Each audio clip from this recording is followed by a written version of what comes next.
Yeah, the Lucas store originally started out, in fact you can see the logs in a couple rooms. We believe was the store side of Moses Austin. That was his property.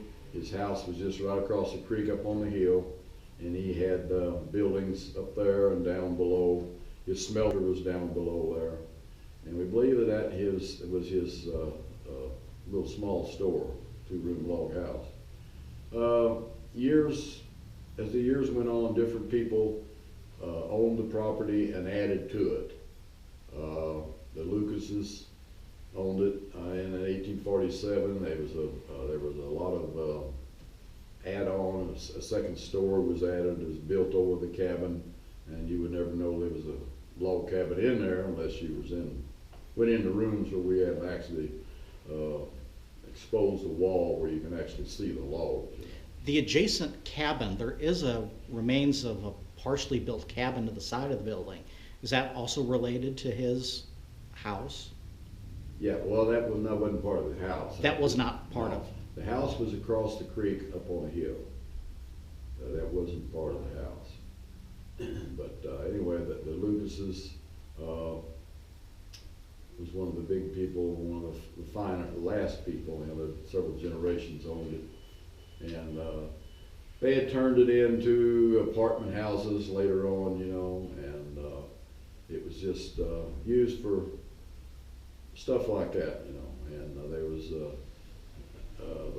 the whole park area down there at one time, there was mining lead and smelting lead, and it had a lot of history way back, but as the years went on, it was everything it was used for really wasn't historical. It was just more or less personal stuff for individuals, living quarters and stuff. There's an interesting story involving a man named Flynn who Flynn lived in the house. Yes, he was. He lived upstairs in one of the rooms, and he was about to get caught with his hand in the cookie jar at the bank that he worked in, and he committed suicide up there. Here's the question: was he guilty? Beg pardon? Did he take the money? Did they ever find the money in his premises, or? That I really cannot tell you. All I know is that he was going to be. He knew he was going to be caught. No, I guess he took it. But what he did with it, he might have spent it. I don't really know. So it was just assumed that he took the money and spent it, and then he committed suicide because he feared prosecution. Yeah, there's some of that goes on today, just like back then. Involving his suicide, there was no suicide note mentioned in any of the newspapers, or was there no suicide note? Or not that I know of. Not that I know of. Isn't it kind of unusual for someone who's desperate and kills himself doesn't leave a note for all of their relatives? Well, it's a little unusual, but it's not unheard of.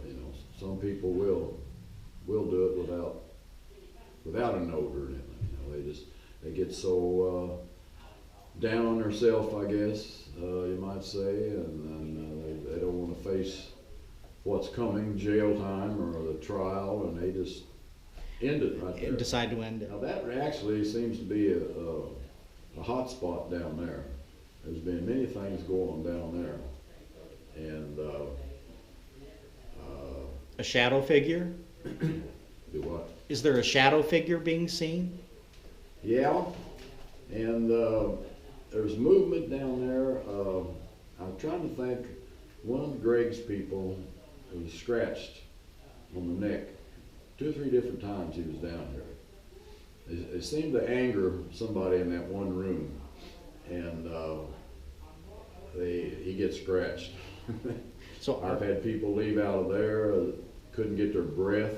When they get in there, couldn't get their breath, and almost pass out. That one lady, I thought I was going to call an ambulance on her. I've seen samples of both of that, where people get out of breath and they can't seem to get air. It's like the air is not in the room and they can't breathe. Yeah. I was the only time that I've had an experience that I couldn't understand. We was down there in August, and there was two paranormals. It was with Greg's bunch upstairs in the back room back there, and there was a guy in there, and he was seeing a spirit at the time, and the girl came in and she could see it also, and she asked him if he saw her, and he said yes. Said that they didn't want anybody in there. They was angry, and they was wanting us to leave. Of course, nobody did, but I was standing by a door there, and she said, well, he's getting ready to leave. So he said, yeah, I see him. So he went to one corner, and then he stood there a second or two, and then she said, now he's going to the other corner. So he went to that corner, and he stopped there for a second or two, and she said, he's coming out this way, going through the door. And I was standing there by the door and sweating. I mean, I was hot, because it was in August and it was probably 90 plus degrees up there in that house. And just as he was supposed to have been coming through that door, I got the coldest chill. I mean, the hair on the back of my neck just stood up. In the heat of summer. My arms, it just stood up. And I thought, they always say sometimes there's a cool feeling where a spirit has passed. Well, I definitely had a cool feeling that night. And like I said, it was 93 plus upstairs in that room. And all these properties are now managed by the Historical Society? Yes. Yeah, all three of them are. Yeah. Okay, and then the full name of the Historical Society? Minor Breton Historical Society. The first thing to occur during the night isn't on video. What happened was the camera shut down for a period of about 40 minutes, and it wasn't until later that I discovered that it had shut down. I don't know why it did this. It has never done this before, but it's new equipment, so I'm not certain if it's a software issue or what was going on, but there was a period of 40 minutes that I can't account for the camera shutting down. One thing in particular happened during this time frame. I was conducting the box test. I'd successfully done this at Tri-County, where I have a box and I have a trigger object inside the box, and no one but me knows what is inside the box. During the ghost box session, we asked the question, do you know what is in the box? And it was successful in identifying the contents of the box. In front of a dozen people, it said money. I deliberately picked money because the person I was trying to communicate with is named Frank Flynn. He was accused of a robbery of the bank and committed suicide in the room that we were doing the investigation, and I was trying to communicate with him. In a very loud and clear voice, in front of a dozen people, it came out and it said money. It was a successful hit. Even though I don't have it on video, it's still worthwhile because I now know that it's not something unique to the place at Tri-County. That many of these entities have the capability of identifying objects inside boxes. In the following video, I initially sat it aside because I thought I had explained it all away. But after careful reviewing, there are some aspects of it that simply don't fit what I thought had happened. Initially, I thought a person with a laser pointer, is a laser thermometer, had used it in the room, and I caught it sweeping across the room. But there's problems with this theory for the video. If you look at it, at the very beginning, the light is imperceptible. You can't see it. It only gradually becomes brighter and brighter until it becomes stationary at the right-hand side of the video, where it does indeed look like a laser. Then it darts out to the right, out of view. Can you walk into this room?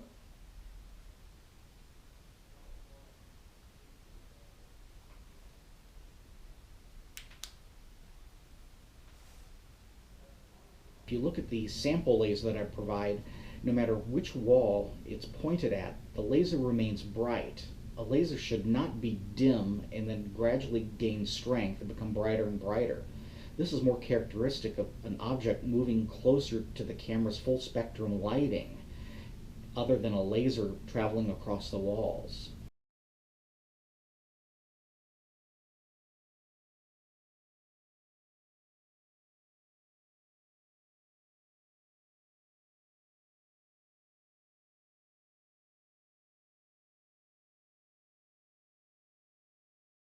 You will see that when it transitions from the walls to the ceiling, back to the walls, there's no mirror imaging that's a characteristic of a laser.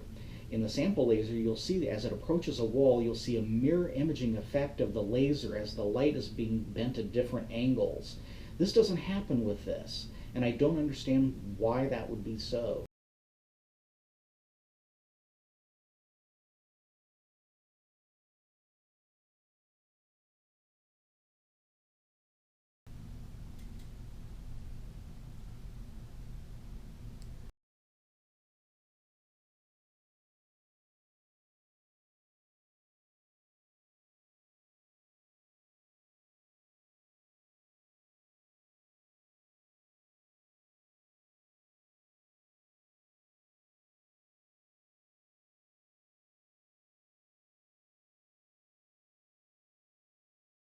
For now, I'm going to classify the light as one of unknown origin. It might be man-made, but there's a lot of evidence to support the fact that it couldn't be. After the 40-minute period of the camera shutting down, I resumed operations and continued the ghost box session. During the session, I asked the question, who was responsible for the robbery? After a long pause, there's a reply, what have you been told? Who was responsible for the robbery?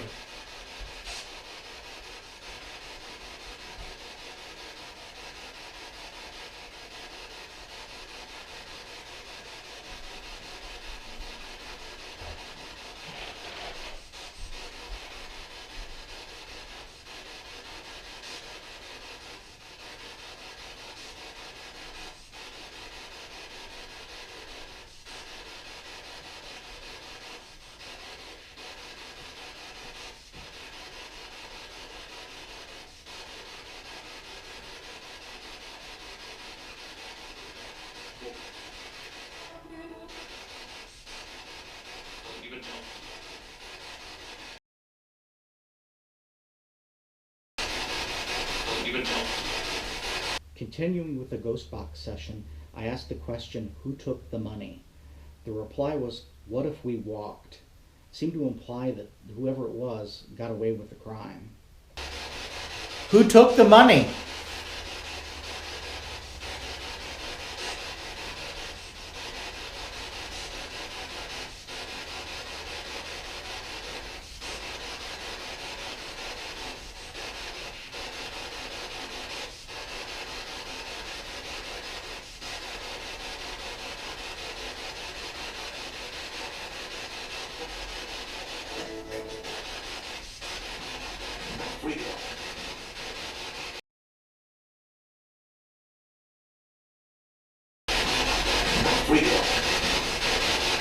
I then asked the question, did someone falsely lay blame at you? And the ghost box replied, who did this to me? It seemed to imply that the person is innocent of the crime that they were accused of. I'd always been suspicious of this crime because apparently the money was never recovered, or there's no record of it ever having been recovered. There's no documentation of a suicide note, yet a man was also shot through the heart by a weapon that he didn't own. The weapon came from the bank itself. If it was a possible group of people who committed the crime, that brings in some interesting facts. If he did commit the robbery, could a business partner have killed him and let him take the fall for it? That's also a possibility. Did someone falsely lay blame at you?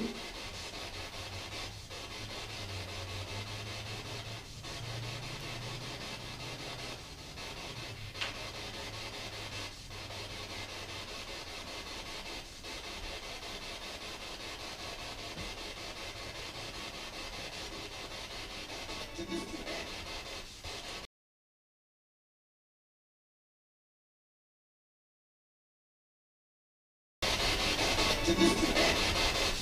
next question was aimed straight at Frank Flynn. I asked if he knew who Madge was. Madge was his wife. She died before he committed suicide. Do you know who Madge Dining was?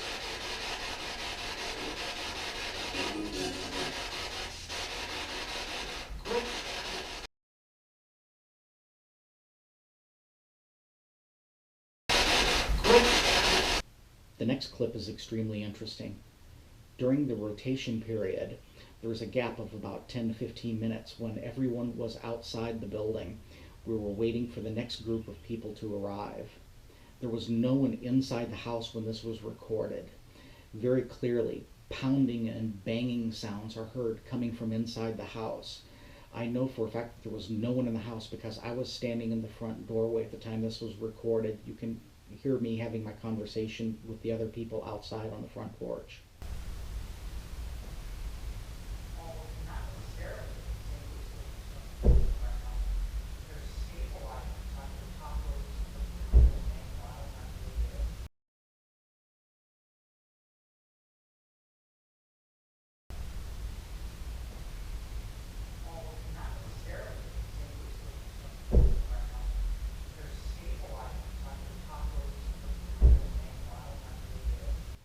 The next clip contains something extremely rare.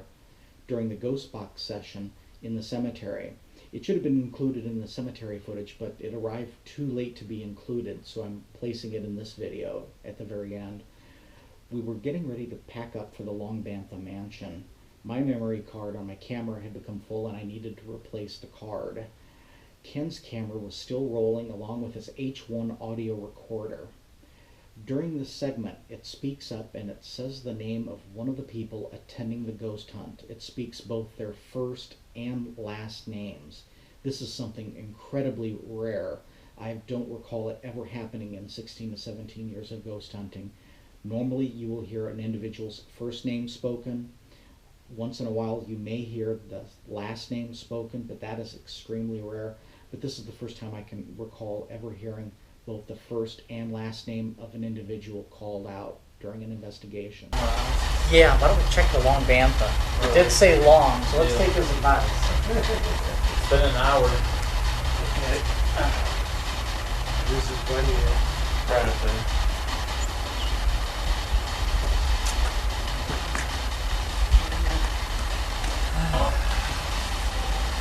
Did it just say hello?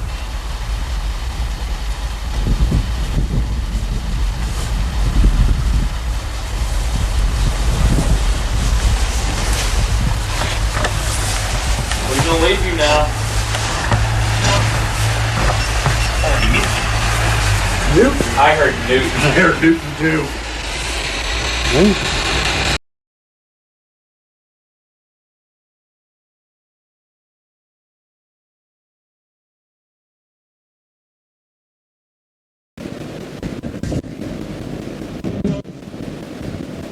Newton.